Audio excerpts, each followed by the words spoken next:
Hi guys, how are you? I hope all of you are doing well. आज की इस video में हम डेयर को डिस्कस करेंगे। हम देखेंगे कि डेयर को एज अ मेन वर्ब कैसे इस्तेमाल करते हैं और एज अ मॉडल वर्ब कैसे इस्तेमाल करते हैं। प्रीवियस वीडियो में हमने नीड को डिस्कस किया था। अगर आपने वो वीडियो नहीं देखी तो आप ऊपर आई के बटन पर क्लिक करके वो वीडियो देख सकते हैं।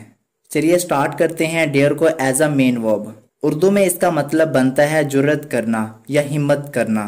पहले हम इसको प्रेजेंट में देखते हैं। प्रेजेंट का स्ट्रक्चर है subject plus dare plus verb की फर्स्ट फॉर्म प्लस ऑब्जेक्ट। चलिए अब इसकी एग्जांपल देख लेते हैं। वो हमेशा मेरे बाइक को टच करने की हिम्मत करता है, तो इसको कैसे ट्रांसलेट करेंगे? He always dares to touch my bike. एक और एग्जाम्पल देख लेते हैं। वो उसे गाली देने की हिम्मत करता है। He dares to abuse him. Dares के साथ एस का इजाफा इसलिए हुआ है कि ये थर्ड पर्सन सिंगुलर है। अगर नेगेटिव बनाना हो तो कैसे बनाएंगे? नेगेटिव बनाने के लिए हम हेल्पिंग वर्ब का यूज करेंगे। स्ट्रक्चर देख लेते हैं। Subject plus do does plus not plus dare plus verb की फर्स्ट फॉर्म प्लस ऑब्जेक्ट। चलिए अब इसकी एग्जाम्पल देख लेते हैं। वो उसे मिलने की जुर्रत नहीं करता है। कैसे इसको ट्रांसलेट करेंगे? He doesn't dare to meet her. Does not को जब शॉर्ट में लिखेंगे तो ये बन जाएगा डजंट। एक और एग्जाम्पल देख लेते हैं। वो उसे मारने की हिम्मत नहीं करता है।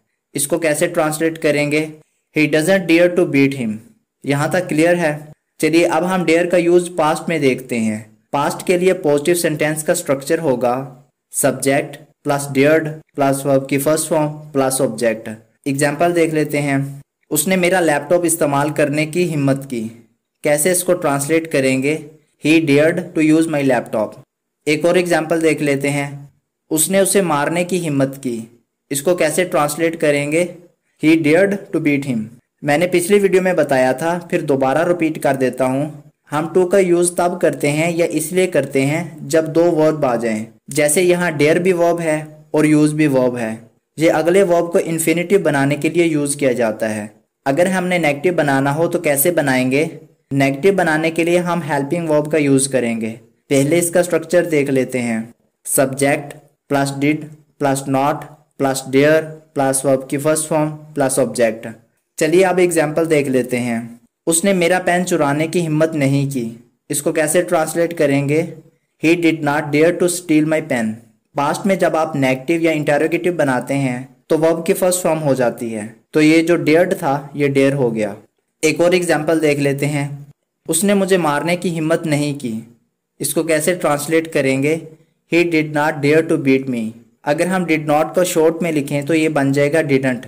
चलिए अब हम देखते हैं डेयर को as a model verb. Dare को हम as a model verb negative या इंटेरोगेटिव सेंटेंसेस में ही यूज करते हैं।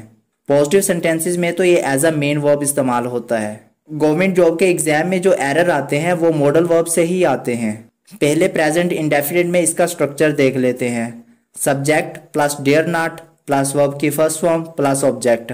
चलिए अब इसकी एग्जाम्पल देख लेते हैं। वो मेरे लैपटॉप को छूने की हिम्मत नहीं करता है। इसको कैसे ट्रांसलेट करेंगे? He dare not touch my laptop. देखिए यहाँ पर टू का यूज नहीं हुआ क्योंकि मॉडल वर्ब के बाद टू का यूज नहीं होता। आप ऐसे नहीं कहते आई शुड टू गो या ही माइट टू कम। लेकिन दो ऐसे भी मॉडल वर्ब्स हैं जिनके बाद टू का इस्तेमाल होता है, वो है यूज्ड टू और ought टू। इनके ऊपर भी मैंने वीडियो बनाई है। अगर आप वो देखना चाहते हैं तो आप ऊपर आई के बटन पर क्लिक करके वो देख सकते हैं। अगर हमने इंटेरोगेटिव बनाना हो तो हम इसको कैसे बनाएंगे? इंटेरोगेटिव बनाने के लिए हम मॉडल वर्ब को शुरू में ले जाएंगे। स्ट्रक्चर को देख लेते हैं। Dare plus subject plus verb की फर्स्ट फॉर्म प्लस ऑब्जेक्ट। चलिए अब एग्जाम्पल देख लेते हैं। क्या वो तुम्हें थप्पड़ मारने की कोशिश करता है? कैसे इसको ट्रांसलेट करेंगे? Dare he slap you. एक और एग्जाम्पल देखते हैं। क्या तुम मेरा पेन चुराने की जुर्रत करते हो? इसको कैसे ट्रांसलेट करेंगे? Dare you steal my pen. ये तो हो गया प्रेजेंट में डेयर का यूज। अब हम देखते हैं पास्ट में डेयर का यूज। पहले नेगेटिव सेंटेंस का स्ट्रक्चर देखते हैं। Subject plus dared not plus verb की फर्स्ट फॉर्म प्लस ऑब्जेक्ट। चलिए अब इसकी एग्जाम्पल देख लेते हैं। मैंने उसे छूने की हिम्मत नहीं की। इसको कैसे ट्रांसलेट करेंगे? आई डेयर्ड नॉट टच हर। अगर हमने इंटेरोगेटिव बनाना हो तो कैसे बनाएंगे? इंटेरोगेटिव बनाने के लिए मॉडल वर्ब को शुरू में ले जाएंगे। स्ट्रक्चर देख लेते हैं। Dared plus subject plus verb की फर्स्ट फॉर्म प्लस ऑब्जेक्ट। अब हम इसकी एग्जाम्पल देख लेते हैं। क्या उसने तुम्हें थप्पड़ मारने की हिम्मत की? इसको कैसे ट्रांसलेट करेंगे? Dared he slap you. यहाँ तक क्लियर है? इसके अलावा भी हम डेयर को यूज कर सकते हैं, जैसे कि हाउ डेयर में। ये कब यूज होता है? It is use to express anger about something someone had done. यानी कि किसी ने कुछ कर दिया है और अब आप गुस्से में आ गए हैं कि तुम्हारी हिम्मत कैसे हुई इस काम को करने की। इसका स्ट्रक्चर देख लेते हैं। How dare plus subject plus verb की फर्स्ट फॉर्म प्लस ऑब्जेक्ट। अब इसकी एग्जाम्पल देख लेते हैं। तुम्हारी हिम्मत कैसे हुई मेरे लैपटॉप को छूने की? इसको कैसे ट्रांसलेट करेंगे? How dare you touch my laptop. यानी कि आपने लैपटॉप को छू दिया है, अब मुझे गुस्सा आ रहा है कि हिम्मत कैसे हुई। एक और एग्जाम्पल देख लेते हैं। बिना पूछे मेरी बाइक यूज करने की हिम्मत कैसे हुई? इसको कैसे ट्रांसलेट करेंगे? How dare use my bike without asking me. Dare का एक और यूज भी है से के साथ। डेयर से का मतलब बनता है आई सपोज, यानी मैं उम्मीद करता हूँ। इसको इकट्ठा करके भी लिख सकते हैं डेयर से। चलिए एग्जाम्पल देख लेते हैं। मैं उम्मीद करता हूँ कि वो आएगा। इसको कैसे ट्रांसलेट करेंगे? आई डियर से ही विल कम। एक और एग्जाम्पल देख लेते हैं। मैं उम्मीद करता हूँ कि रेलवे स्टेशन पर टैक्सी होगी।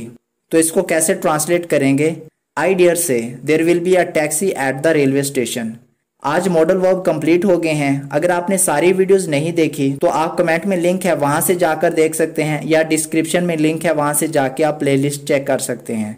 नेक्स्ट वीडियो में हम 30 डे कोर्स स्टार्ट करेंगे।